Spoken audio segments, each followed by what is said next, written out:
નમસ્કાર. સંવેદના હોસ્પિટલ અમદાવાદથી હું ડૉક્ટર મૃગેશ વૈષ્ણવ આજ આપને એક સરસ મજાની વાત કહેવા માગું છું. તિબેટમાં એક લામા હતા. એક યુવાનને એવી માહિતી મળી કે આ લામા પાસે એક એવો મંત્ર છે કે જેનું પઠન જો તમે નિયમિત રીતે કરો તો તમને સર્વ સિદ્ધિ પ્રાપ્ત થઈ જાય. તમે જે ઈચ્છો ને એ બધું જ તમને મળે. એ યુવાન લામા પાસે ગયો અને જઈ અને વિનંતી કરી કે મહારાજ શ્રી, હું આપ કહો તે પ્રમાણે આપનો શિષ્ય બની આપની સેવા કરવા માટે હું તૈયાર છું.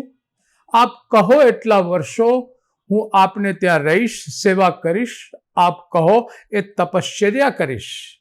પણ આપ મને આપની પાસે જે સર્વ સિદ્ધિ મંત્ર છે એ આપવાની કૃપા કરજો. લામાએ કહ્યું કે જો દોસ્ત, આવો કોઈ મંત્ર હોતો નથી, મારી પાસે છે પણ નહીં, કોઈ પાસે પણ હોય નહીં. યુવાને કહ્યું કે આટલી કૃપા કરો, મારી આટલી વિનંતી સ્વીકારો, હું આપને માટે ગમે તે કરવા માટે તૈયાર છું. લામાએ ના પાડી. એને ખૂબ સમજાવ્યો, પણ યુવાન તો અડિયલ થઈને બેસી જ ગયો કે ના, હું અહીંથી નહીં જાઉં. મને સર્વ સિદ્ધિ મંત્ર તમે તમારી શરતે આપો. છેવટે લામાએ કહ્યું કે સારું, એક કામ કરતું, આજથી 3 દિવસ પછી તું મારી પાસે આવજે, હું તને એ મંત્ર ચોક્કસ આપી દઈશ. યુવાન તો ખુશ થતો ચાલ્યો ગયો. 3 દિવસ પછી લામા પાસે આવ્યો. આવીને હાથ જોડીને ઊભો રહ્યો કે આપે મને કહ્યું અને હું આવી ગયો છું. લામાએ એક બંધ કવર એને હાથમાં આપતા કહ્યું કે આ કવરની અંદર એ સર્વ સિદ્ધિ મંત્ર લખેલો છે. તારે 4 દિવસ પછી આવતી અમાસની રાતના અંધારામાં આ મંત્ર વાંચી કંઠસ્થ કરવાનો છે અને પછી એનું નિયમિત રીતે રટણ કરવાનું છે. પેલો યુવાન પગે લાગ્યો કે ખૂબ કૃપા કરી આપે પ્રભુ. લામાએ એને પરબીડિયું હાથમાં આપી દીધું અને એ યુવાન તો કૂદતો ત્યાંથી ચાલ્યો.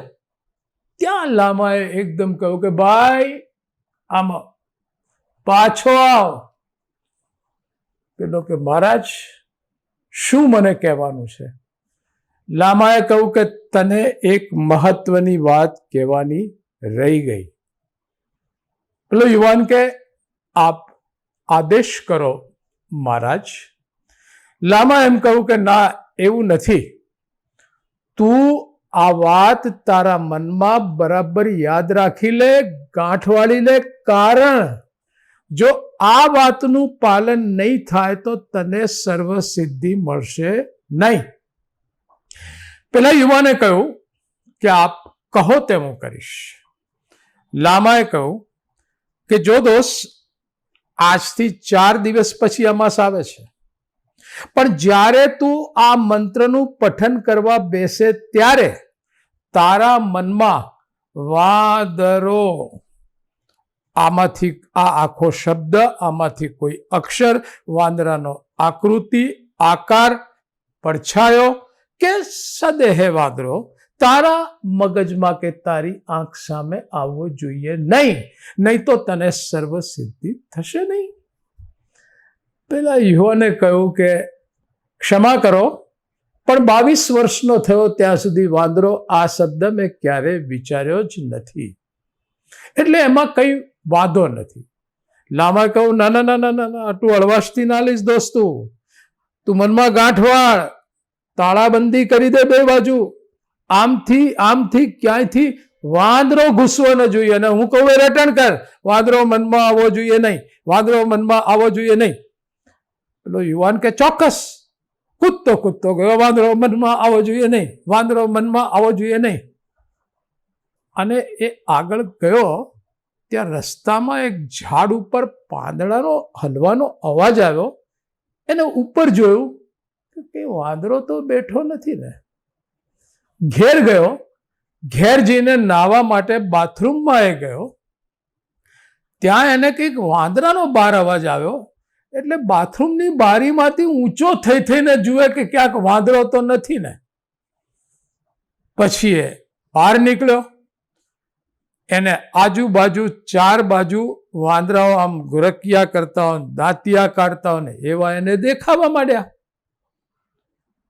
રાત પડી, આંખો બંધ કરે એટલે વાંદરાની ભીડ, જેમ આંખો વધારે બંધ કરે એમ કે ભીડ મોટી ને મોટી થતી જાય, અને 4 દિવસમાં તો વાંદરાઓની આખા જગતની જમાત એના આંખ સામે ખડી થઈ ગઈ. અમાસની રાત આવી, કાળું ડિબાંગ અંધારું આવ્યું, પણ વાંદરો નહીં, વાંદરા લાખો એના મનમાં ને આંખ સામે હતા. પેલો પરબીડિયું ખોલી શક્યો નહીં, મંત્ર વાંચ્યો નહીં. નિરાશ થઈને લામા પાસે ગયો અને કહ્યું કે ક્ષમા કરો મહારાજ, આ આપનું કવર આપને પાછું આપું છું. પણ જો આટલું બધું મહત્વનું હતું તો આપે મને આ કહેવાની જ જરૂર નહોતી કે વાંદરાનું સ્મરણ ન થવું જોઈએ. લામા હસ્યા. દર્શક મિત્રો, તમે જે વાતને ટાળવાની મનમાંથી કોશિશ કરો છો, જે વિચારને કાઢવાની ધક્કો મારીને ગમે તે રીતે કાઢવાની, દલીલબાજી કરીને કાઢવાની કોશિશ કરો છો, એ વિચાર તમારા ચિત્તનું કેન્દ્ર બની જાય છે. એટલું જ નહીં, તમે વારંવાર જેનું રટણ કર્યા કરો છો, તમારું સુષુપ્ત મન એને મનમાં ઉતારીને તમારા ચિત્તનું કેન્દ્ર બનાવે છે, ને એ વાત હકારાત્મક, નકારાત્મક અને ખાસ કરીને નકારાત્મક વાતો, વિચારો આપોઆપ ઇન્ટ્રુઝિવ મનમાં આવ્યા જ કરે છે. એટલે મનમાં વિચારોને વહેવા દો, નહીં તો ઓબ્સેશન, ઇન્ટ્રુઝિવ વિચારોના શિકાર થઈ જશો. જે વિચાર આવે એને મનમાં વહેવા દો, એને અટકાવવાની, એની સામે લડવાની કોશિશ ન કરો, અને જીવનમાં હંમેશા હસતા હસતા જે છે પરિસ્થિતિ સ્વીકારીને આગળ વધો. ઓબ્સેસિવ કમ્પલ્સિવ ડિસઓર્ડર વિશે વિશેષ વાત હવે પછી કરીશું. ત્યાં સુધી આપની રજા લઉં છું. નમસ્કાર. આપનો જરૂરથી ખ્યાલ રાખજો.